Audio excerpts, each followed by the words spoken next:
शिक्षकांना लावली जाणारी कामं, शिक्षक भरतीमध्ये असणारी अनियमितता आणि या प्रमुख मागण्यांसह इतर मागण्यांसाठी शिक्षण संघर्ष समिती थेट न्यायालयात धाव घेणार आहे। विविध प्रश्नांसाठी धाराशिवमध्ये शिक्षण संघर्ष समितीची स्थापना करण्यात आली असून न्यायालयात जनहित याचिका दाखल केली जाईल।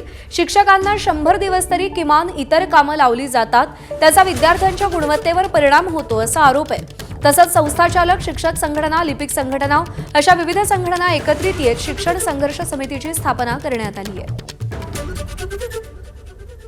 जवळपास 365 दिवसामधले 100 दिवस BLO सारखे असेल, निवडणूक प्रक्रिया असेल, जनगणना असेल, याच्यामध्ये शिक्षकांना कंपल्सरी सहभाग घ्यावा लागतोय आणि कंपल्सरी जर नाही केलं तर तुमच्यावर कारवाई करू म्हणून अशा पद्धतीचे जिल्हाधिकारी कार्यालय त्यांना बडगा असतो। आता सध्या पवित्र पोर्टलच्या माध्यमातून फक्त 30% जागा भरती झाल्या 2017 ते 2026।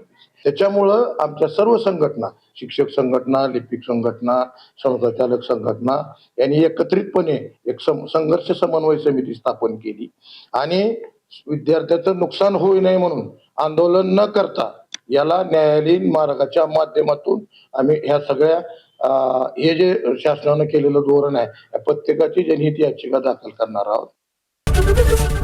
ABP माझा, उघडा डोळे बघा नीट।